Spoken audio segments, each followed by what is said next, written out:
저는 20대 여성으로 간호조무사로 일합니다. 슬하에는 여동생과 남동생이 한 명 있고 할머니가 계신데 건강이 안 좋아서 병원에 입원 중이시죠. 민진아, 요즘 얼굴이 왜 이렇게 까칠하니? 제가 그래 보여요? 요즘 병원 일이 좀 바빠서 그랬나 보네요. 이 할미가 정정해서 손주, 손녀 밥이라도 챙겨줘야 하는데 그러지 못해 미안하구나. 할머니도 참, 평생 우리 밥 차려주시느라 고생하셨는데 이제는 제가 차려드릴 때도 됐어요. 할머니는 얼른 아픈 거나 나을 생각하세요. 한창 꾸미고 놀러 다닐 나이에 못난 할미 만나 민진이 너만 고생시키는구나. 할머니, 저 안 꾸며도 이쁘니까 걱정 마세요. 저희 아빠는 제가 어릴 때 돌아가시고 일찍 혼자 되신 엄마가 원래는 저희 삼남매와 할머니를 먹여 살리셨어요. 그런데 엄마께서 몇 년 전 돌아가신 후로 집안의 실질적인 가장은 제가 되었죠. 어린 나이에 소녀 가장이 된 저를 늘 안쓰러워하시는 할머니세요. 할머니가 제 얼굴이 까칠해 보인다고 하는 데에는 다 이유가 있었어요. 제가 요즘 사실 고민이 하나 있거든요. 저는 3년 넘게 사귄 남자친구가 있는데 남자친구 직업이 의사입니다. 저는 간호조무사, 남자친구는 의사. 스펙이 차이가 많이 나다 보니까 요즘 남자친구 집안에서 저를 며느리감으로 탐탁지 않아 한다는 것을 알게 됐죠. 엄마는 왜 사람을 직업으로 평가하세요? 그리고 간호조무사가 뭐가 어때서요? 간호조무사면 4년제 대학 나온 정식 간호사도 아니잖니. 듣자 하니 할머니의 동생들까지 거두는 고아나 다름없는 애라며. 고아라뇨? 민진이는 부모님 다 생존해 계시다 일찍 돌아가신 거예요. 그게 고아지 달리 고아니? 연애까진 내가 터치 안 한다. 네 나이에 연애하는 일까지 막을 도리는 없으니까. 그렇지만 그런 여자애랑 결혼은 절대 안 돼. 알아들어? 저는 주말에 예고 없이 남자친구 집 앞에 갔다가 현관에서 남자친구와 남자친구 어머니가 하는 대화를 엿듣고 말았어요. 얼른 골목 뒤로 몸을 숨겨서 제 존재를 들키지도 않았고 남자친구 어머니 얼굴을 보지도 못했지만 그 카랑카랑하고 날선 목소리에서 느껴지는 까칠함과 만만치 않음이 보통이 아니란 걸 단박에 알 수 있었죠. 남자친구 어머니가 차를 타고 사라지시는 것을 보고 저는 남자친구가 혼자 자취하는 집으로 들어갔습니다. 오빠, 어머니가 나 마음에 안 들어 하시나 보네? 민준아, 너 혹시 다 들었어? 들으려고 해서 그런 건 아니고 샌드위치를 좀 만들었는데 가져다 주려고 왔다가. 우리 엄마가 하는 말 하나도 신경 쓸 거 없어. 부모님이 아무리 반대하셔도 난 너랑 결혼할 거니까. 우리가 무슨 벌써 결혼이야. 아직 오빠 병원 개업한 지 얼마 안 됐고 나도 갈 길이 먼데. 무슨 소리야. 너 저번까지는 나랑 빨리 결혼하는데 동의했잖아. 어머니 말씀 맞다나 나랑 오빠가 차이가 많이 나잖아. 오빠가 지금은 사랑에 눈이 멀어서 날 좋다고 하지만 결혼은 현실이라는데 나중에 후회하게 되면 어쩌려고 그래. 너 자꾸 이상한 소리 할래? 우리 엄마가 그런 소리 하는 거 들었다고 너까지 흔들리면 어떡해? 흔들리는 게 아니라 난 냉정한 현실을 얘기하는 거야. 이 바보야. 넌 나를 그렇게 못 믿어? 내가 너 없이 못 산다는 거 뻔히 알면서 그러니? 오빠도 참... 누구 없이 못 산다는 게 어딨어. 너 자꾸 이상한 소리 할래? 우리 엄마가 하는 소리 들어서 속상한 건 알겠는데 너랑 결혼한다는 내 결심에는 변함없어. 맨날 데이트하다 널 집에 돌려보내는 일도 이제 더는 싫어. 민지 너랑 빨리 결혼해야 내가 이래도 더 집중이 잘 될 것 같아. 오빠네 집에서 날 안 받아들이실 것 같은데. 나라도 솔직히 나 같은 여건의 며느리 반기긴 힘들 것 같아. 뭔 소리야 그건 또. 내가 간호조무사라는 오빠 스펙에 뒤처지는 조건 말고도 나는 내가 돌봐야 하는 동생이 둘에 할머니까지 계시잖아. 결혼하면 그건 내가 짊어진다고 했잖아. 민지 넌 그냥 내 곁에 있어주기만 하면 돼. 그게 네가 할 일이야. 오빠, 말은 고마운데 어머니 마음은 또 그게 아닐 거야. 그게 당연하고. 민진아, 네가 우연이라도 그런 얘기 듣게 해서 미안해. 네가 흔들리는 거 나도 이해하는데 여기서 스탑해. 부모님 반대하시면 나 절연해서라도 너랑 결혼할 거야. 결혼은 너랑 나 두 사람이 하는 거야. 내 인생의 여자는 민지인 너 하나밖에 없다고. 남자친구가 저를 사랑하는 마음은 진심이었습니다. 저 역시 남자친구를 많이 사랑하는 게 사실이고요. 현실 타령하면서 우리 결혼이 힘든 게 사실이란 말을 하긴 했지만 저 역시 남자친구와 헤어진다는 생각조차 하기 싫어요. 남자친구는 이비인후과 의사입니다. 남자친구의 개원한 병원에 제가 출근을 하게 되면서 처음 만났고 저희는 누가 먼저랄 것도 없이 첫눈에 서로에게 반해서 연인이 되었죠. 정우 씨가 너밖에 모르는데 뭐가 걱정이니? 시어머니 되실 분이 날 완전히 싫어하셔. 시어머니들은 다 며느리 별로 안 좋아해. 그게 대부분의 국룰이고 그냥 그러려니 해.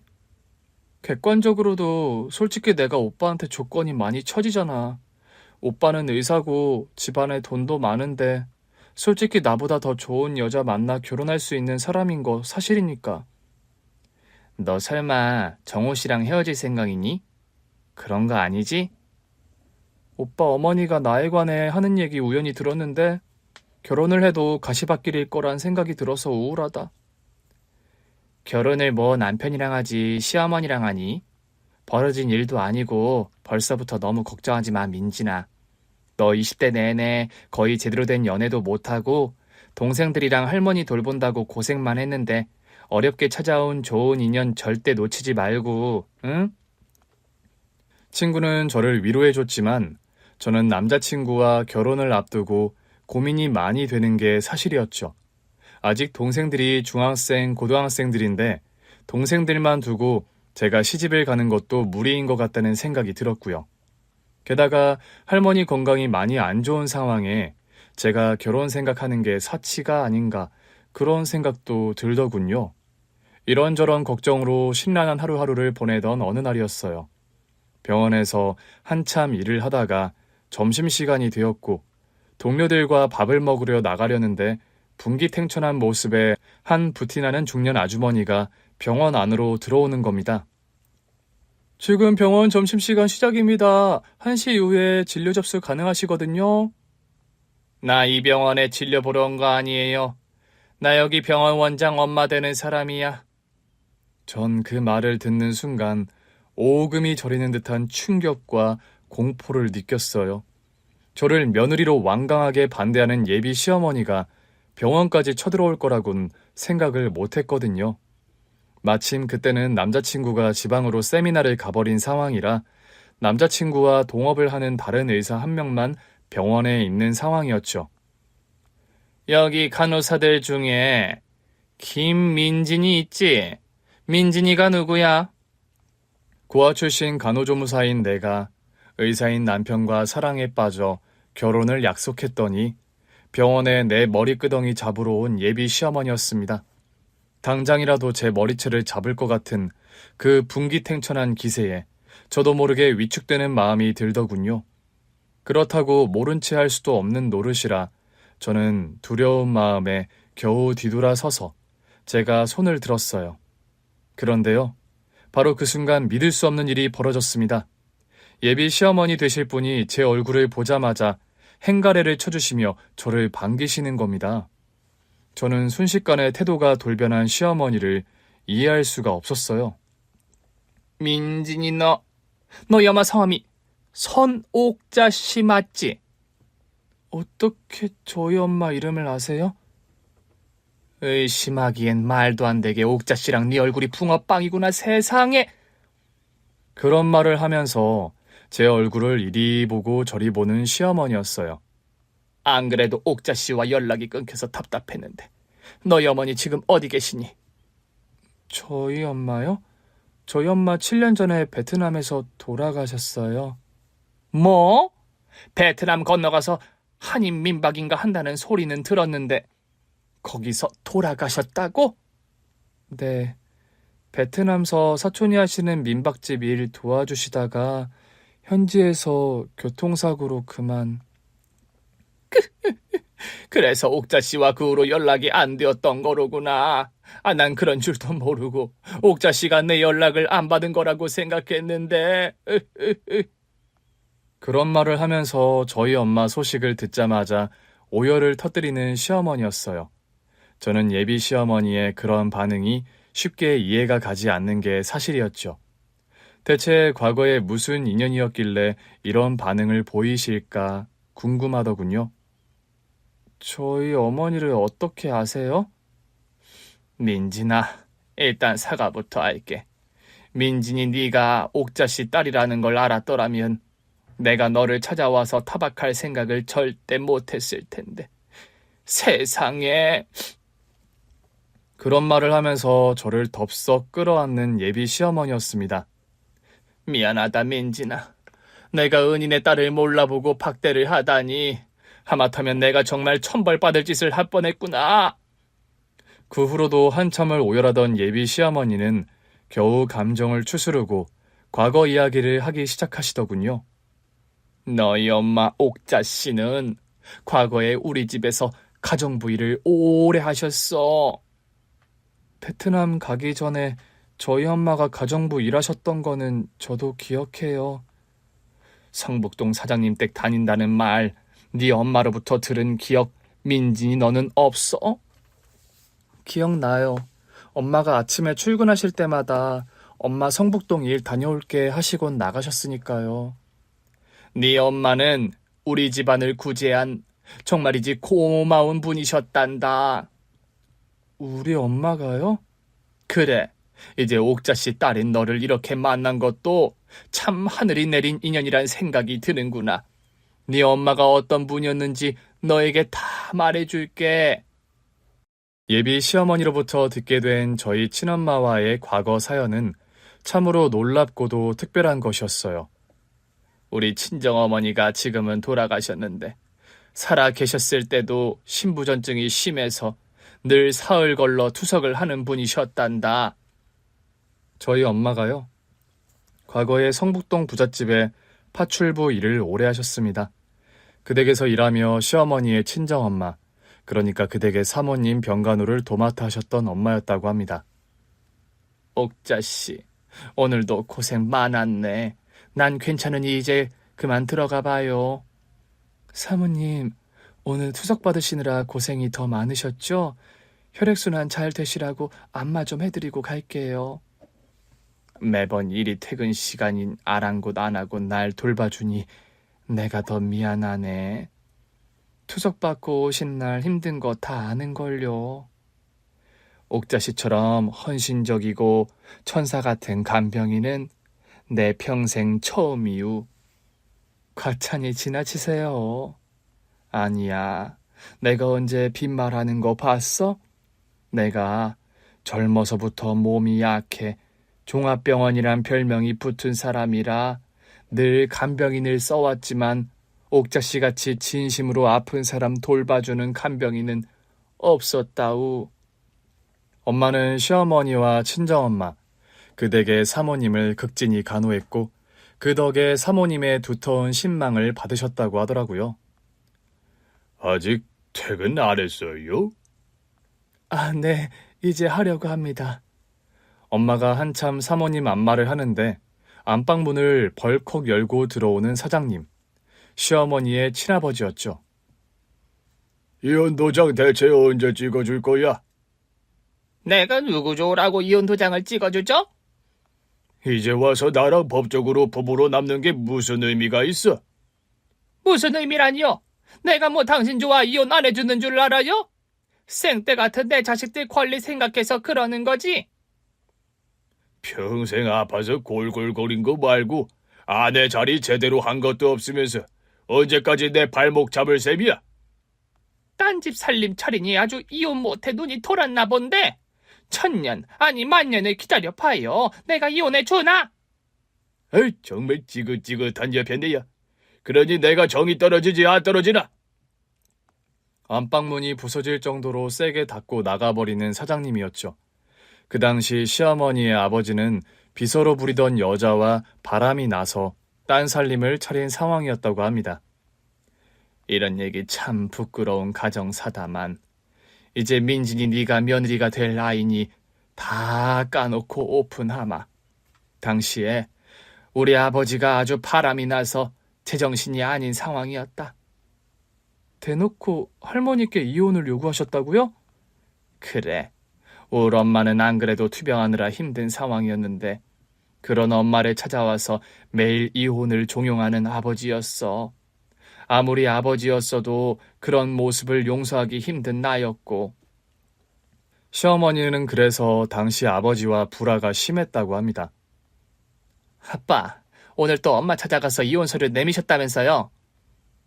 네 엄마가 또 너에게 일러 바치니? 아빠, 대체 엄마에게 왜 그렇게 잔인하세요? 딴 살림 차리셔도 그냥 아픈 엄마 몰래 만나시면 안 되냐고요. 네가 엄마 편 드는 건 이해하다만 아비한테 감히 이래라 저래라야? 아버지, 제발 엄마랑 제 입장도 좀 생각해 주세요. 아버지 연세도 있으신데 대놓고 젊은 여자랑 딴 살림 차리는 거 자식 입장에서도 보기 힘든 게 사실이라고요. 고얀 녀석 같으니라고. 네가 아무리 그런 소리 한다고 해서 이제 와서 달라질 건 아무것도 없다. 난 네 엄마와 평생 참을 만큼 참으며 살아왔어. 평생을 골골거리며 아픈 여자 데리고 사는 게 어디 쉬운 줄 아니? 누가 들으면 뭐 아버지가 병수발이라도 하신 줄 알겠어요. 뭐? 뭐라고? 아버지, 입장 바꿔 생각해 보세요. 제가 시집가서 엄마가 받는 거랑 똑같은 취급 남편한테 받는다고 생각하면 아버지 괜찮으세요? 그게 지금 말이냐 막걸리냐? 아버지 사업 지금 이만큼 199 회장님 소리 들으시는 것도 솔직히 외할아버지 투자랑 뒷배경 작용해서잖아요. 그렇게 외할아버지 살아계실 때 아들 같은 사위 노릇 약속하셨으면서 이제 와서 이런 식으로 엄마를 배신하세요? 과거의 장인어른 덕 봤으니 평생 머슴처럼 살란 말이냐? 딸이 돼서 그게 애비한테 할 소리야? 아버지, 제 말은 그런 게 아니라요. 듣기 싫어? 너도 네 어미를 꼭 빼닮아 드세고 독한 말본새 딱 듣기 싫구나. 날 아버지로 인정 안 하는 딸내미는 나도 딸로 인정할 수 없어. 저희 시어머니가요, 성정이 아주 불같고 아니다 싶은 상황에 상대가 누구든 직원을 서슴지 않는 성격이시라고 합니다. 과거사를 들어보니 그런 분이란 생각이 저도 들 정도였으니까요.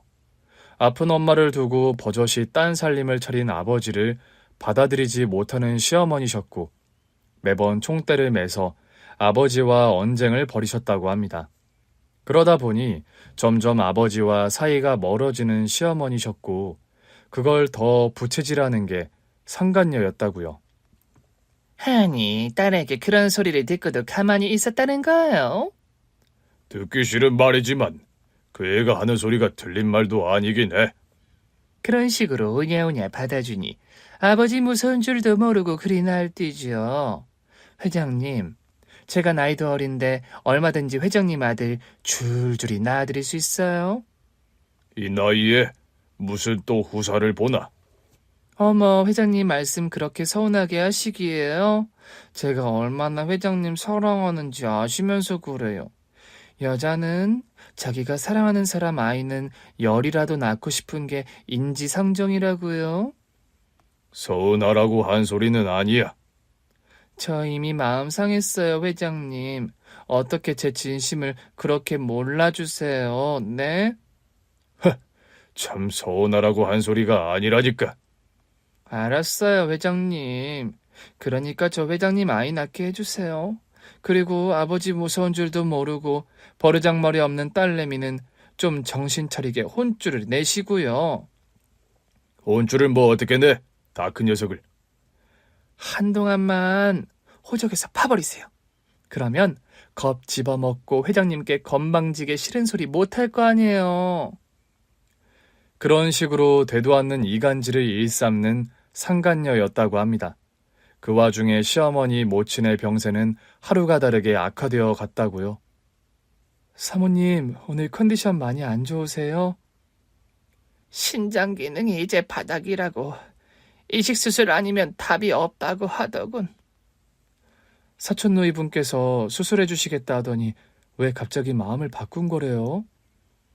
그러게, 사람 마음은 알다가도 모를 일이라니까. 그런데 생각해보면 이해는 가. 신장 한쪽 뚝 떼어주는 일이 어디 쉬운 결심으로 되는 일인가? 사모님 건강이 나날이 나빠가는데 너무 걱정이네요. 뭐 어찌 보면 난 이런 몸 상태로 살 만큼 산 것도 사실이야. 그런 말씀이 어딨어요. 신장 이식 수술 받으시고 건강 회복해서 더 오래오래 사셔야죠. 공여자 기다리는 게 쉬운 일이 아니라오. 그거 기다리다 황천길 가는 신장병 환자들이 한둘이 아니니까. 시어머니의 엄마에게 원래는 그댁 사촌누이라는 분이 신장 이식 수술을 해주기로 하셨답니다. 그런데 돌연 마음을 바꾼 사촌누이였죠. 언니 건강 많이 안 좋아요? 네, 아무래도 이식 수술 받으셔야 하는 상황인데 차일피일 미뤄져서요. 내가 입장이 참 난처하게 됐네. 애초에 헛입을 놀려서 그만. 가끔 집에 방문을 해서 시어머니의 엄마, 그러니까 당시 사모님의 건강 근황을 자꾸 살피는 사촌 누이였다고 합니다. 그런데 뭔가 그 사람에게 이상한 낌새를 친 엄마셨죠. 하루는 그 사촌 누이란 분이 사모님을 뵙고 나가며 집을 나서는데 골목길에서 어떤 남자에게 돈봉투 비슷한 걸 슬쩍 받는 걸 저희 엄마가 보셨답니다. 당장 그 남자를 쫓아간 엄마는 캐물었죠. 아저씨, 지금 저 아주머니께 드린 게 뭐죠? 남자는 처음에 횡설수설하며 거짓말을 하면서 도망을 가려고 하더래요. 엄마는 마침 그날 사모님 댁에서 월급 봉투를 받은 날이라 가방 안에 현금이 제법 두둑했다고 합니다.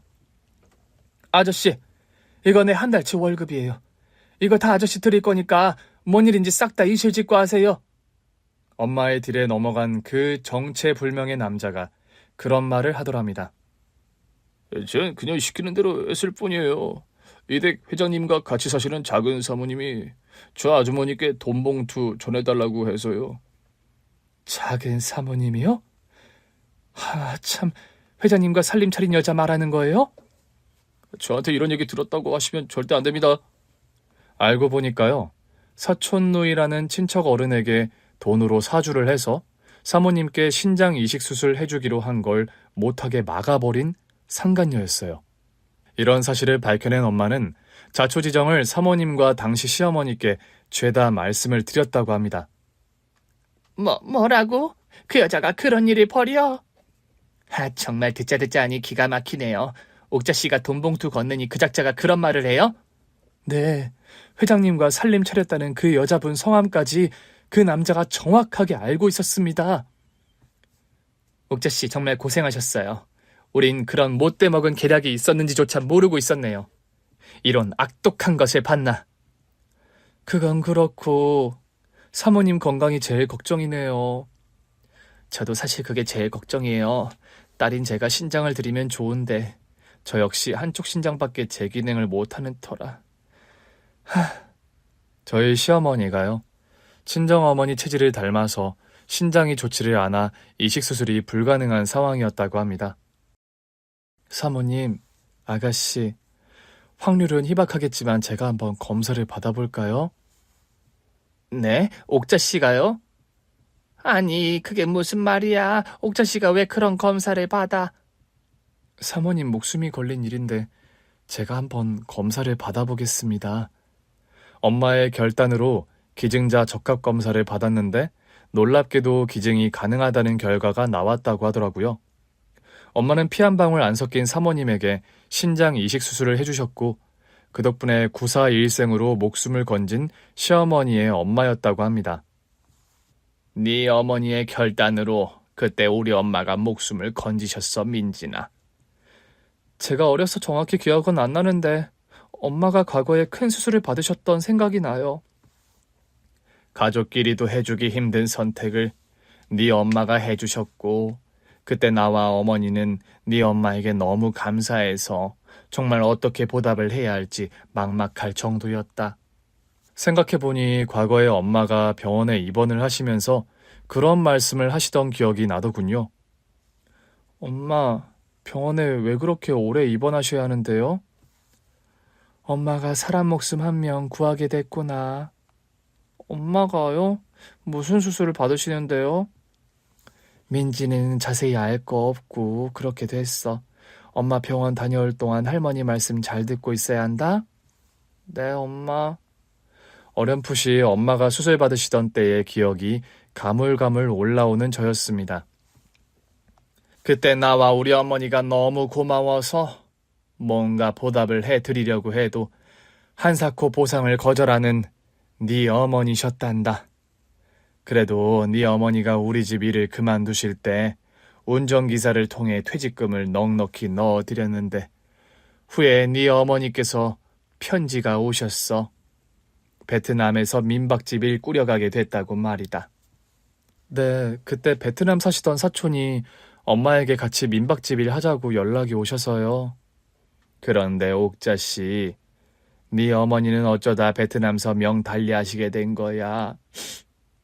그런 질문을 던지시며 울음을 삼키는 예비 시어머니였습니다.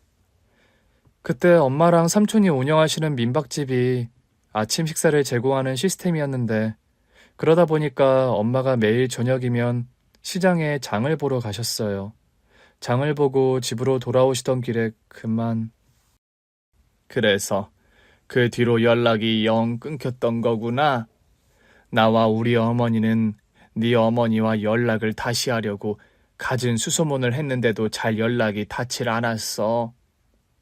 엄마 돌아가시고 베트남에서 바로 저와 동생들은 바로 할머니 계시던 시골에서 또 한동안 생활했으니까요. 좀 더 열심히 너희 가족 행방을 찾아볼 걸 그랬구나. 그래, 동생들 돌보고 할머니 돌보면서 그렇게 생활해 온 거니? 엄마 돌아가시고 나서는 제가 집안의 실질적인 가장 역할을 해왔어요.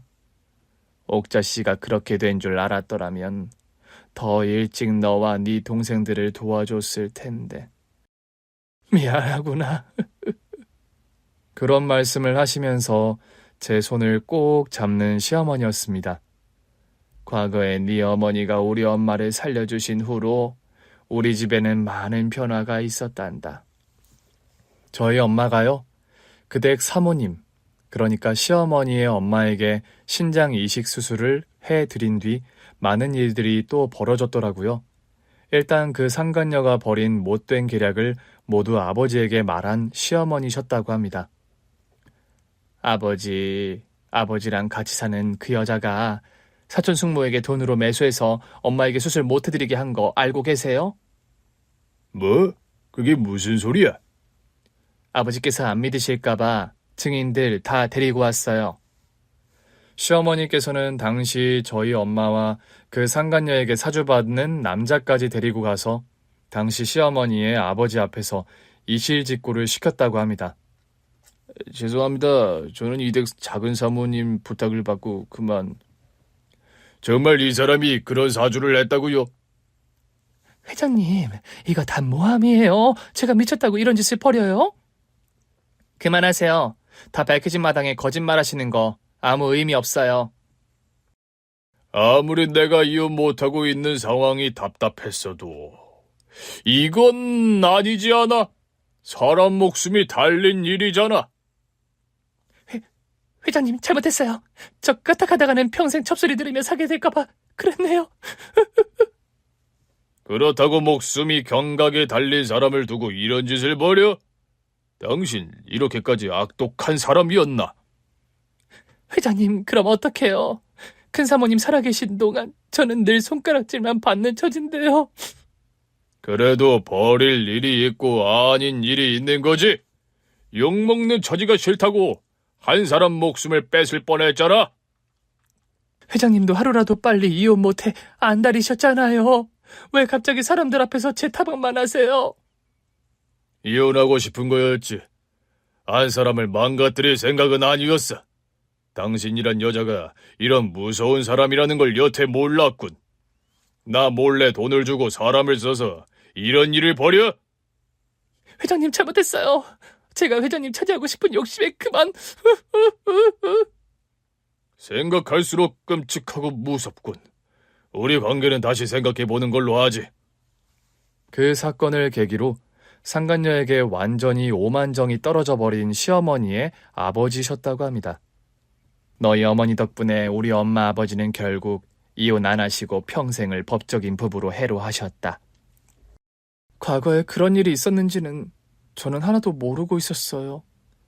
네 엄마가 우리 집에서 일하실 때만 해도 너는 어렸고 그런 얘기를 시시콜콜 털어놓으실 수는 없었을 거다. 그럼 어머님의 어머니, 그러니까 할머니께서는 그 후로 오래 사신 건가요? 네 어머니 신장 이식 수술 받고 나서 10년을 더 사셨어. 우리 엄마 목숨 구해준 데다가 풍비박산 날 뻔한 우리 집 명의를 지켜준 것도 다 네 어머니 오키 씨 덕분이란다. 저희 엄마와의 인연이 밝혀진 그날부터 저는 갑자기 환영받는 며느리가 되었습니다. 우리 정우랑 이왕 결혼할 거면 미루지 말고 식을 빨리 올리자꾸나. 네? 아니 왜 그렇게 놀라는 얼굴로 물어? 저와 정우 씨 결혼 탐탁지 않아 하시는 걸로 알고 있었어서요. 그건 네가 옥자 씨 딸인 걸 몰랐을 때 얘기 아니니. 나나 돌아가신 우리 엄마는 언제고 네 어머니를 만나 은혜 갚을 날만 기다려왔단다. 저희 엄마가요, 그런 큰 수술을 해주고도 아무런 대가를 받지도 원하지도 않으셨다는 겁니다. 널 이렇게 우리 집 며느리로 만나게 되느라고 마음의 빚이 남아있었다는 생각도 든다. 민진아, 내가 못 모르고 널 반대하고 박대한 거 부디 잊어다오. 응? 그런 말로 저에게 진심으로 사과까지 하시는 시어머니셨죠. 갑자기 뒤바뀐 시어머니의 태도가 어리둥절하고 낯설게 느껴지기도 했어요.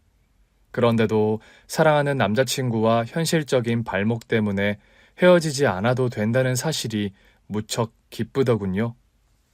민진아, 엄마한테 다 얘기 들었어. 너희 어머니께서 우리 집에서 오래 일하시던 분이라고. 그러게 말이야. 사실 오빠가 세미나 갔을 때 어머니께서 병원으로 찾아오셨었어.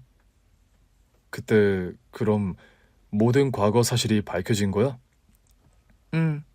처음엔 어머니께서 너무 화난 모습으로 병원에 들이닥치셔서 당황했는데 결과가 대반전이었네. 우리 엄마가 옛날부터 너희 엄마, 그러니까 장모님 말씀을 자주 하셨어. 우리 엄마 얘기를? 그래. 예전에 일하시던 아주머니 한 분이 정말 은혜를 갚아야 할 분이라고. 그분 덕분에 할머니 목숨도 건지고 할머니 할아버지께서 두 분이 이혼도 안 하셨다고. 나도 어려서 우리 엄마가 오빠 할머니 집에서 일하실 때 그런 일이 있었는 줄은 몰랐어. 그나저나 나랑 너 결혼 반대가 쏙 들어가서 너무 기쁘다. 민진아, 엄마가 그러시는데 오래 넘기지 말고 식 올리자고 하신다. 정말? 응. 그런데 솔직히 할머니랑 동생들이 걱정이야, 오빠. 엄마가 그 부분도 다 생각이 있으신 것 같던데? 그게 무슨 말이야? 알고 보니까요, 저와 오빠의 신혼집을 얻으면서 바로 그 옆집에 제 동생들과 할머니가 살 집을 마련해 주신 시어머니셨어요. 처음에 저는 병원 일로 마치고 퇴근하는데 시어머니 전화를 받고 깜짝 놀랐습니다. 민진아, 지금 어디야? 퇴근길이니? 아, 네, 어머니. 이제 막 일 마쳤어요. 그럼 정우랑 같이 내가 말한 주소로 좀 오려무나. 어머니 전화를 받고 간 곳은 웬 아파트 단지였습니다.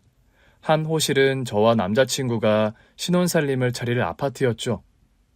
이 정도면 너랑 정우가 신혼살림 시작하기에 무리 없겠지? 네, 어머니 집이 엄청 넓고 좋으네요. 앞으로 가구나 인테리어는 네 취향에 맞는 걸로 하나씩 채워나가자, 응? 감사합니다, 어머니.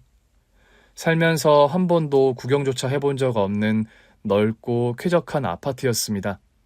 이런 집은 드라마에서나 보는 집인 줄 알았는데 제가 신혼살림을 시작하게 될 곳이라니 실감이 나질 않더군요. 그런데 바로 좀 울적해지는 면도 있었어요. 저는 결혼을 하면 이런 좋은 집에 살 텐데 동생들과 할머니가 여전히 낡고 허름한 다세대 주택에 살아야 할 생각을 하니 미안한 마음이 드는 게 사실이었습니다. 그때였어요.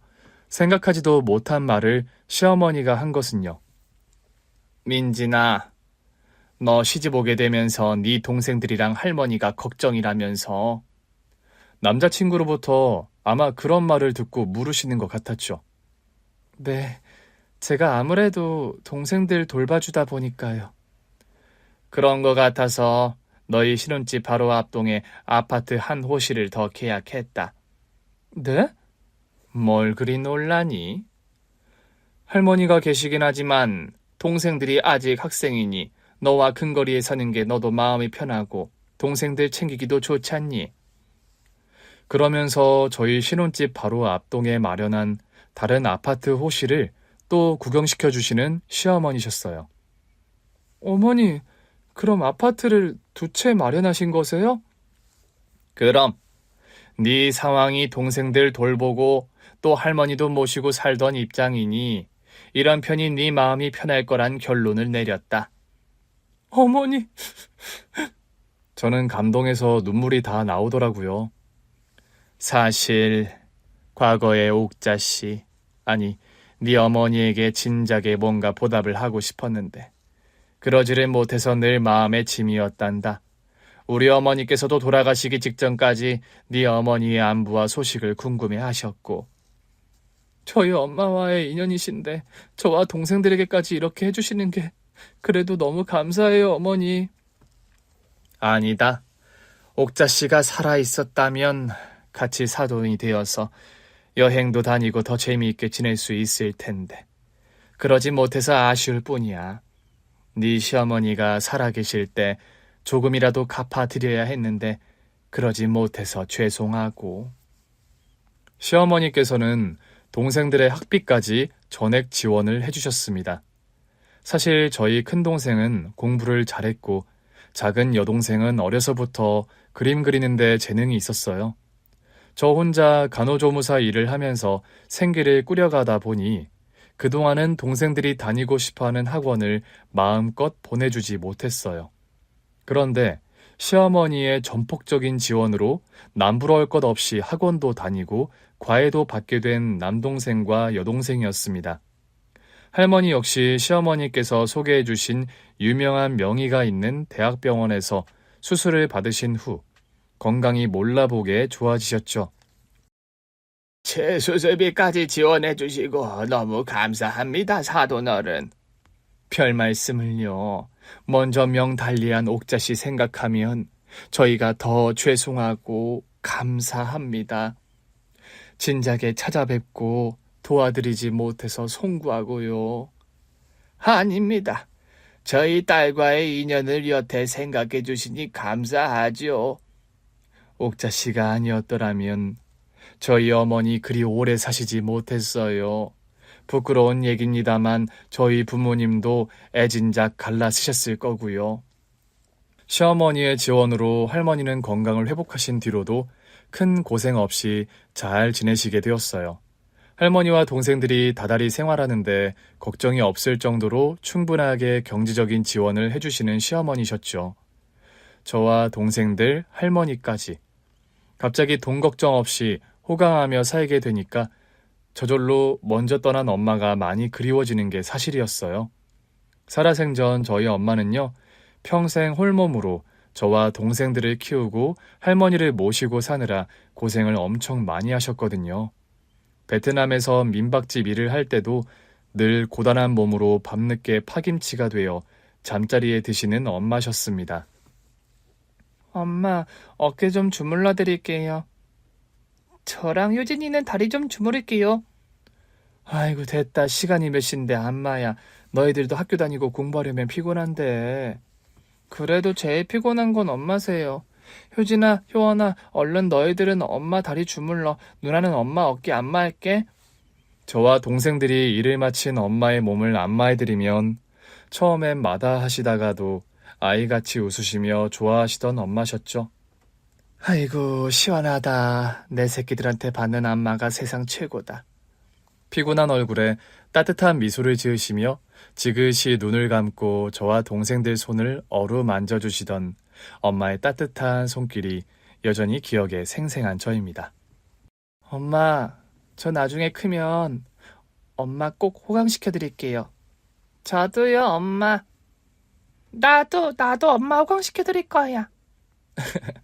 엄마는 우리 삼남매가 이렇게 다퉈서 엄마 호강시켜준다고 하니 나중에 아주 호강에 배가 터지겠구나. 그런 말씀을 하시며 웃음을 터뜨리던 엄마의 모습이 눈에 선연합니다. 막상 제가 남자친구와 결혼하고 시어머니의 지원으로 동생들과 할머니 모두가 잘 지내게 되자 엄마에 대한 그리움이 문득문득 사무치더라고요. 결혼식을 올리기 전에 남자친구 손을 잡고 엄마와 아빠의 무덤을 찾아갔습니다. 어머니, 아버님 인사드립니다. 저 민진이와 결혼하는 사위 박정우입니다. 그런 말을 하면서 엄마 아빠 무덤 앞에 큰 절을 올리는 남자친구였어요. 엄마가 예전에 일하시던 댁이 우리 시댁이래요. 엄마가 옛날에 시댁과 좋은 인연을 쌓으셔서 저 축복받는 결혼을 하게 됐어요. 그런 말을 하는데 저도 모르게 눈물이 흐르더라고요. 우리 엄마는 평생 고생만 하시며 억척스럽게 살다 가셨는데 엄마가 쌓은 은덕으로 제가 환대받는 결혼을 하고 여유롭게 살게 되었다는 게 죄송하면서도 마음에 걸리는 게 사실이었죠. 엄마한테 살아생전 호강시켜드린다는 약속 못 지켜서 죄송해요. 대신 효진이 효원이 시집장가 갈 때까지 제가 잘 돌볼게요. 어머니, 앞으로 평생 민진이 아껴주면서 잘 살겠습니다. 이렇게 예쁜 딸 저에게 아내로 주셔서 감사드려요. 아버님도요. 그런 말을 무덤을 돌며 소주를 뿌리는 남자친구였어요. 남자친구와 손을 잡고 무덤을 내려오는 길, 산까마귀 2마리가 시종일관 저와 남자친구 2사람을 쫓아오더라고요. 남자친구에게 따로 말은 안 했지만 꼭 저 하늘에 있는 엄마와 아빠가 저와 남자친구를 따라오는 게 아닐까 싶은 생각이 들었습니다. 저와 남자친구는 축복받는 결혼식을 올리게 됐습니다. 저희 시댁이요. 대대로 재력가 집안이라 결혼식은 엄청 성대하게 치러졌어요. 친구들이 몰려와서 하나같이 저를 부러워하는 말들을 쏟아내더군요. 어머, 민진아, 네 덕분에 이런 멋진 호텔을 다 와본다, 얘. 세상에, 이런 데서 결혼하려면 대체 돈이 얼마나 드는 거니? 더 대박은 오늘 하객들한테 축의금을 하나도 안 받는다잖아. 진짜? 오늘 리스트 보니까 식사비만 해도 엄청날 것 같던데. 민진아, 너희 시댁이 정말 부자인가 보다. 그거 말이라고 하니? 민진이네 시아버지 쪽은 대대로 의사 집안, 시어머니 집안은 또 탄탄한 중소기업 재벌가잖아.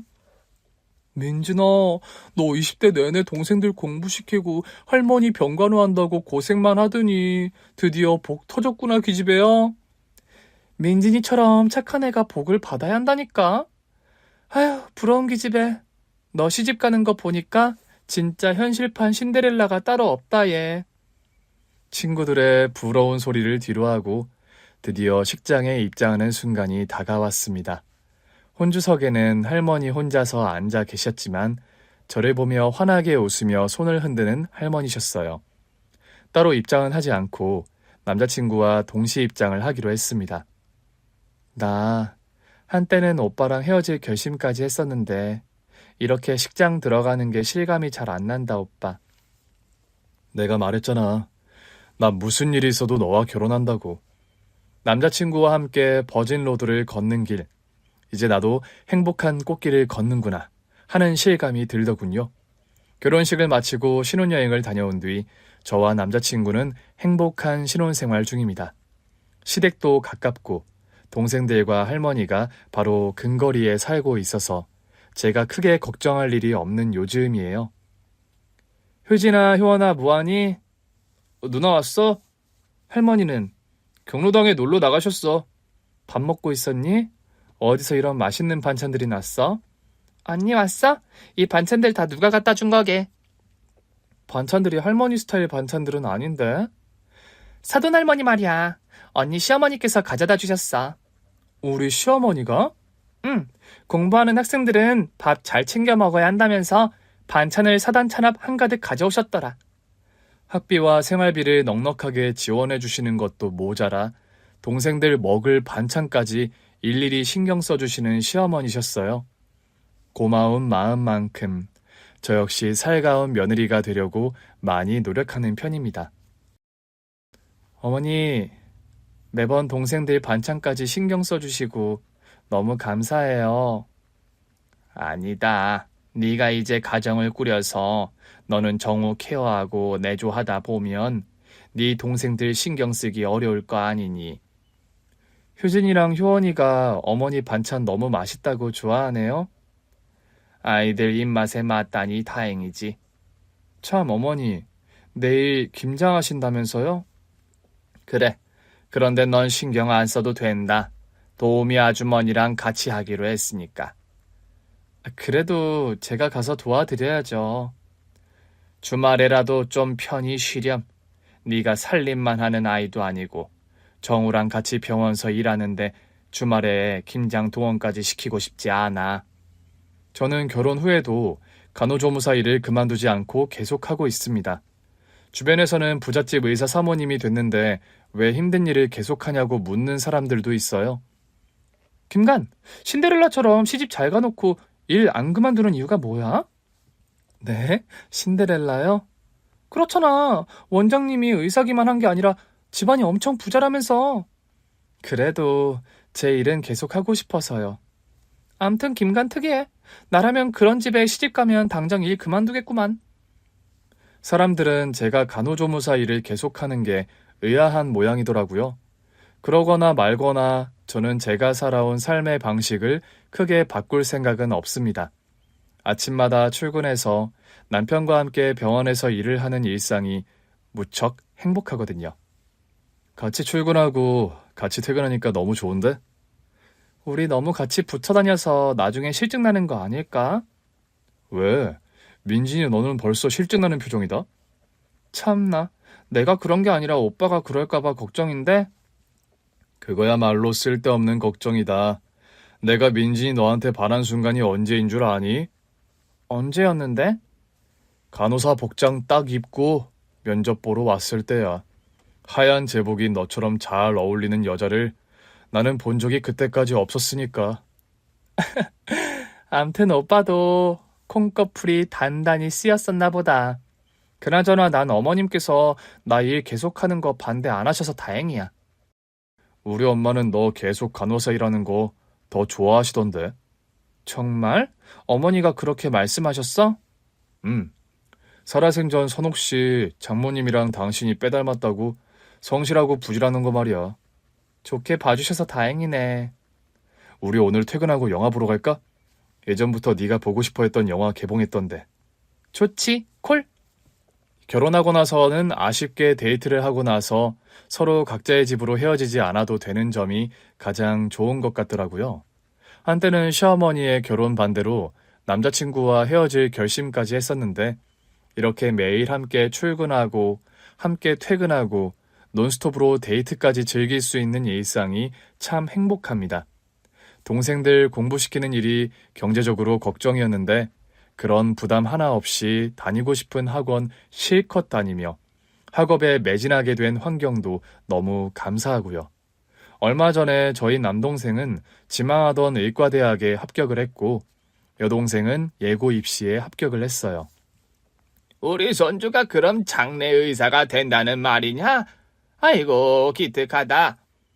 사돈 청년이 공부를 잘하더니 한 번에 명문의대를 합격했네요.